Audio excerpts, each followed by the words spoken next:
Hi, this is John again for Outstanding Poker. This is part three in the Playing Poker Full Time series.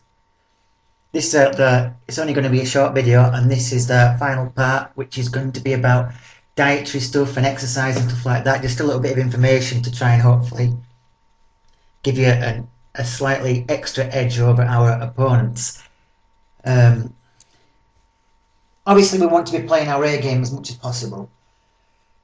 Playing long sessions while drinking beer and eating pizza obviously isn't going to work long time. I think if you're younger, you can probably get away with it, but even then, it will catch up on you eventually. Especially if you're just playing these like I said, 8 to 10 hour sessions. You really need to be looking after yourself and making sure you're eating the right things so that your brain can keep making the correct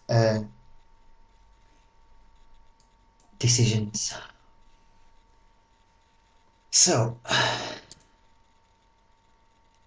first, we've got some like brain power boosting foods. These also help with memory and stuff like that. So, if you can add these to your diet and eat these regularly, it's definitely going to help you in the long run, in general life, as well as when you're playing poker.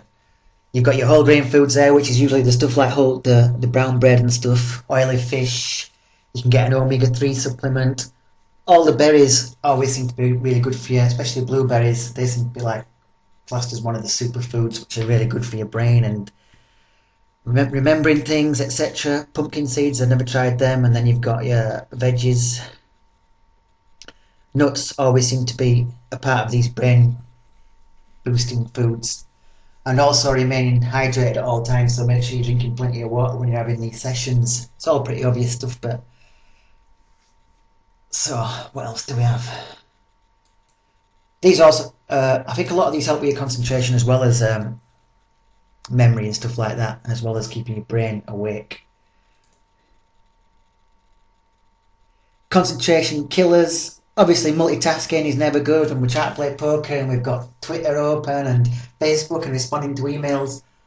I will play now 2 hour sessions, and then I'll take a 15-minute break, and then I'll also have 5-10 minutes where I check emails or check what's been going on Twitter and stuff like that.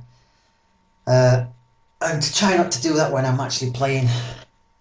And it's a good habit to get into, just not multitasking while you're playing. I guess when you're playing 10 no limit and all you're doing is just waiting for big hands and stuff like that, so you can value bet the fish to death, as it were, then it's probably not quite as bad. But still, you want to be concentrating and still looking for other spots where you might be able to win a few extra big blinds. There's mental distractions, obviously. Any kind of money worries is going to affect you when you're at the table, especially if it's a bankroll worry. Let's say you're playing too high above your bankroll, then you're not going to be playing as good. But that's perhaps not as much to do with concentration. A concentration kill is more going to be a general money worry, like maybe you're just worried about your bankroll in general. Arguments with family members, usually the wife, can affect your game. I don't think I've ever had a session after a big argument where it's actually gone well. It's always gone horrible. So I think then there's just no point playing. You want to sort it out first, or just go and have a bit of a breather. I expect it's because you're playing on some kind of anger tilt or something like that.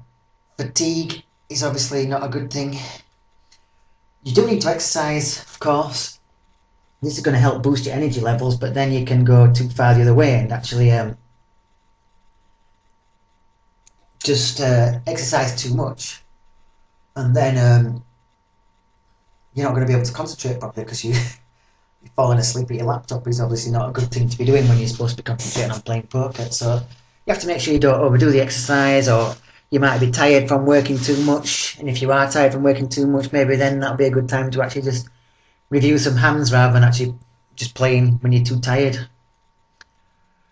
I find a lighter workout before playing is really good, and gives me a nice boost before playing and a quick